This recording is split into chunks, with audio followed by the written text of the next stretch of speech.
The final episode of The Acolyte had some really cool things happen in it, but I'm kind of wondering if that is enough to make it a really great show, or if this episode is really a microcosm for the series as a whole. We're going to talk about it, we're going to do some makeup, and talk about Star Wars. By the way, if you're new here, my name is Crystal, like Crystal Kyber, like the Kyber Crystals. I usually make Star Wars videos and I do my makeup at the same time. So if those are things that interest you, you might want to check out my other videos. And if you're ever interested in what products I'm using, I'll have them listed in the description down below.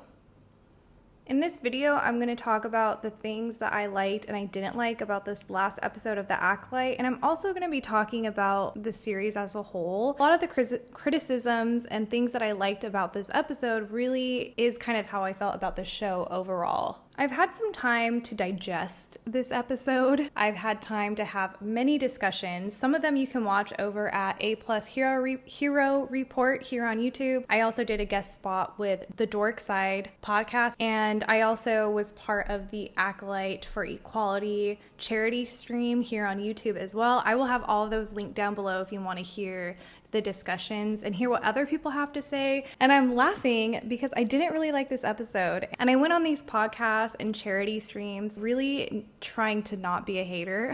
But I do think being a part of those podcasts and the live streams really helped me gain different perspectives and really think about why I didn't like something or why I did like something. So it either reinforced the things that I didn't like, or it kind of helped me soften some of the things that I was like iffy about. Because I've had some time to think about it, I can talk about this episode a lot more objectively and not just come over here and talk about how much I didn't like it.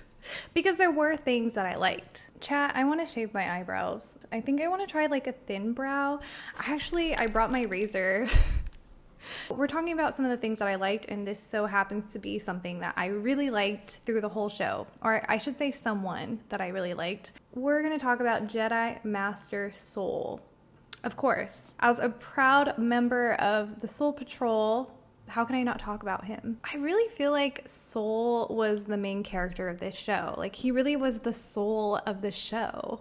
I'm sorry.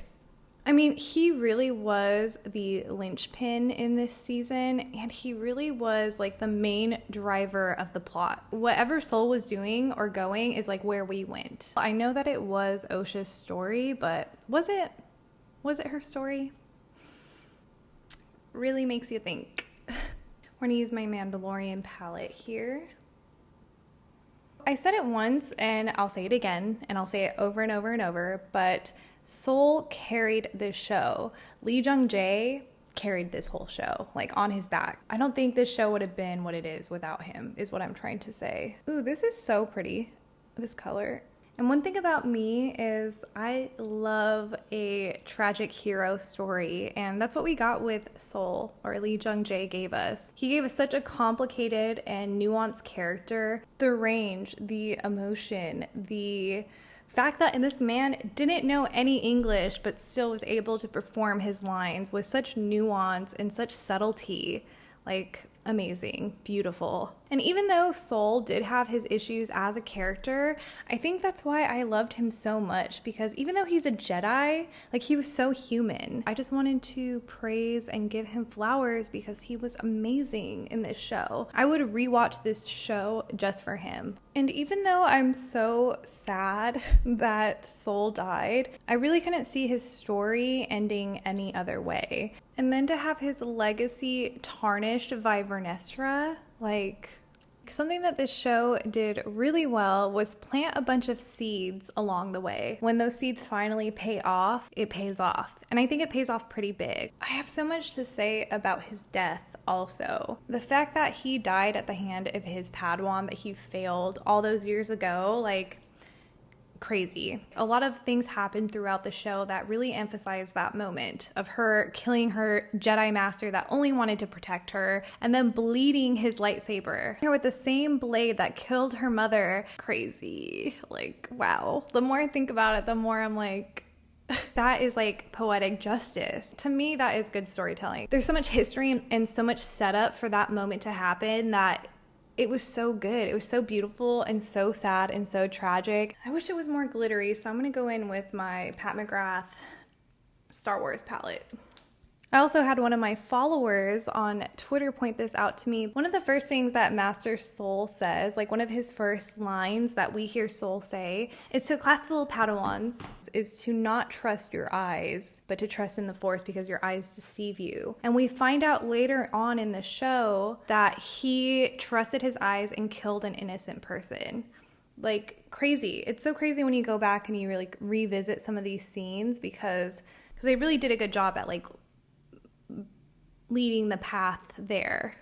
I also like that Mae tells Osha that the Jedi brainwashed her, and then in this final episode, Qimir erases her memories. And I know it's not the same thing as brainwashing, but I would say it's in the same family as brainwashing. And so I thought that that was so beautifully done because Osha to be brainwashed by the Jedi and then for Mae to have a dark side user wipe her memories, like, it's poetic. A lot of things about this show were very poetic, and I really appreciated that. I really like when stories kind of fold into itself, and I feel like this story had a lot of those moments where it was just folding into itself. Back to the Kyber Crystal bleeding, I thought that that was such a cool moment. To be able to see a Kyber Crystal bleed, so cool. And I'm really glad that we saw it. I know a lot of people don't really like it and it's pretty controversial. And I do have issues with it as well, and we'll get into that in 1 second. But overall, like, I'm so stoked that we saw a Kyber Crystal bleed. And so stoked at the context that it happened in. What I had just said about the lightsaber, it being Sol's lightsaber, etc. But the thing that didn't work for me about the Kyber Crystal bleeding is arguably what didn't work for me for the whole show. While I did love seeing the Kyber Crystal bleed and thought that it was so sick, that's about it. It just looked really cool to me. I don't know, there wasn't a lot of substance behind it. And what I mean by that, and what I mean by that is there were a lot of,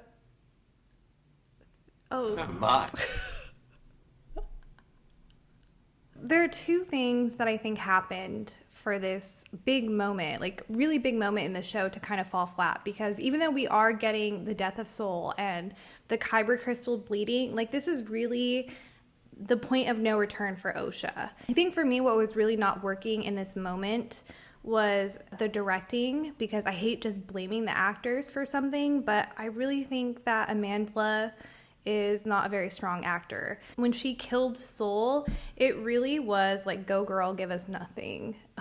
And upon my initial watch through, I think I really wanted her to be really giving into her anger or giving into her sadness, or, you know, she is so overcome with feeling that she has no choice but to kill Sol. Or I want her to be like horrified that she killed Sol, or horrified that her Kyber Crystal turned red. But we really kind of got nothing from that. Okay, so side note, I did think it was really cool that to kill a Jedi without using a weapon is to force choke them. Like, how come none of us thought about that? I thought that was really cool and really clever, and I would say that the writers did get us in that moment. So that was like my first initial, what I wanted from that character. Like, I really wanted her to be so overcome with emotions that she has to force choke this person that she loves. I've been seeing like a lot of counter arguments to like the way that I've thought, because I'm not the only person that feels that way. There's a lot of discussion about, you know, female rage and not needing to be visually angry to be like furious. But while I would agree with that, I have to say like Osha, Amandla, she didn't really give us anything, nothing. It was so flat. And if we're gonna go that route, I would really love to have seen Osha be cold, calloused, even disgusted. Like, maybe if she was like disgusted with Sol or disgusted with what was happening, or had like this air of superiority in those moments, I think would have been very interesting to see that transformation. And I had talked about this in my last video, but because Osha was so flat this whole show, it would have been really cool to see her go to the dark side and then just like blossom with feelings. But when she turned to the dark side, she was still flat. And that's why I think that it was a directing choice or an acting choice. And it sucks because she's the main character. And in fact, I literally just saw a tweet that said, a lot of y'all are forgetting that Mae and Osha are the main characters of The Acolyte, and it's because they didn't act like it. How's your main characters gonna be the most boring characters? Like... And here lies another really big issue that I had with this show overall. There was no time for these characters, and this can only be like a little bit of an excuse because, like I did say, Jung Jay, who doesn't even speak English, gave a beautiful performance, a complex performance. We didn't get time between big things happening to reflect with our characters or check in with how they're feeling or if they're conflicted or not. Like, we didn't really get to spend time with these characters other than like driving the plot forward. And this show really did try to tell like a nuanced story. I don't think it really stuck the landing.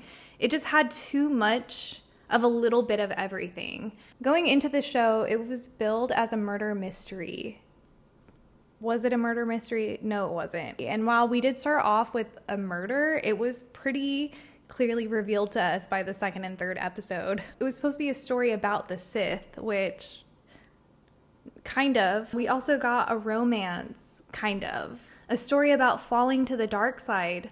A story about family, kind of. And then we even got commentary about politics and religion. It's doing so many different things. Like, these are really big topics to cover in such a short amount of time. And I really think if this show just picked one of those things, it would have been much more of a contained story. But I think this show, it was like competing with all these things. It wanted to be a romance. It wanted to be about sisterhood. It wanted it to be about family and then politics, and it was doing all these things, but not all the way. It was like kind of doing these things. One of my followers on this channel actually had pointed out that this show favors plot over character development over everything, and I think that it was so apparent in this episode, and you can see it through the use of plot conveniences. So plot conveniences are kind of like where you need your character to end up with the Jedi, but how are you going to get to that character to end with the Jedi? And they just kind of like let it happen. There wasn't like really a rhyme or a reason. It's kind of like the same idea of like a Deus ex machina, where it's like something comes in at the very last minute to shift the plot in the direction it needs to go. It's not really like the character's decision to do that. And we can see that in this episode specifically. At the beginning of the episode when Sol is chasing Mae through the asteroid field, which looked really cool, didn't make sense. Why did Basil sabotage Sol? Because we needed Mae to get away from Sol, and we needed her to go hide on Brendok. We're just gonna do a plot convenience to make that happen. And then why did Mae go with the Jedi? Why couldn't Osha and Qimir just drop her off on another planet? Or why couldn't she just go with them? Like, why did they need to wipe her memory? And then why did they leave her there by herself to be captured by the Jedi? Like, that didn't make any sense to me. And then, Osha is like, I'll find you. Girl, you're leaving her to get arrested by the Jedi. You know exactly where she's going to be. But for the sake of plot, we needed Osha to turn to the dark side and go with Qimir. And then we needed Mae to go be with the Jedi. It just kept happening in this show, and I hated it. By the end of the season, we needed to have Mae and Osha make up, and we didn't really get any kind of resolution between the twins. But we don't really get a conversation between Mae and Osha. We only get it when they're gonna like leave each other behind. But I feel like there was definitely a conversation to be had before then. Like, why did Mae trust Qimir all of a sudden? Why did Osha forgive Mae so quickly like that? Like, she went from 1 minute to like, I hate you, you ruined my whole life, to like, we really needed more time with these characters. We really needed more time with their thoughts and their feelings, and it makes me so sad. I'm like making myself upset right now. How are you gonna give us 3 brand new characters at the very last episode?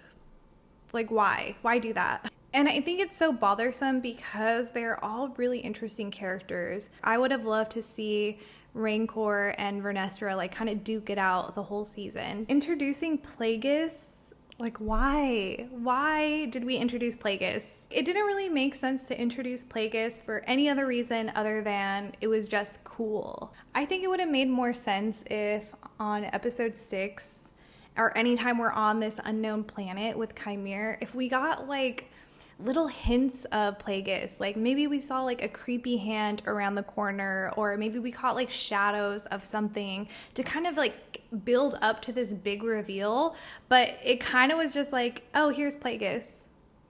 Thank you for that, I guess. I just wanted it to be done better. And then why introduce Yoda at all? Other than it is cool. I need my cool to have a reason. Like, what is the reason for introducing these characters without a reason? And now we're full circle, because this show had a lot of really cool moments, and that was it. My blush placement, girl. Talking too much. You're probably wondering, okay, so what about Oshmir? And that's what I'm wondering as well. As an Oshamir shipper, I even felt like the ship was very flat this episode, which was such a disappointment coming off of like such a strong start to the romance. And I kind of felt like Qimir in this episode just kind of was there. Like, he didn't really do much in this episode except serve for a good opponent for Sol to fight. Other than that, he just kind of like stood there lurking in the background, and he was just being like there. Kind of like how I had mentioned earlier, it really feels like this show was trying to do too much and it couldn't make up its mind. Like, are you going to be a romance or are you not going to be a romance? At the very end, we got like a scene that was very reminiscent of the wedding from Attack of the Clones, which I know is Leslie Headland's, the showrunner's, favorite Star Wars movie, as she should. It just felt weird because I feel like Osha should have been the one to hold Kymir's hand. You know, it really felt like Qimir was the one that was kind of like imposing himself on her, and I wanted her to give us a little bit more of a like, this is what I want. Like, it almost seemed like this episode was like afraid. And I feel like that's kind of how it went this whole show with all of these different tropes, and not just the romance. I think I'm just the most disappointed in the romance. One of the reasons I really wanted to talk about this episode and the problems that I see with this show overall is because I think it's really important to know that we can disagree or not like Star Wars and be like cool about it. And we can demand better Star Wars without being toxic, misogynistic, homophobic, and gross. That's kind of like what I wanted to come on here and do. I would really love to hear your thoughts about what you thought about The Acolyte as a whole, or even this last episode. Share your thoughts with me. I'll also have links to all the guest spots that I did this week, so you can check those out if you want. Don't forget to like and subscribe to me in this video, and I'll see you on the next one. May the Force be with you.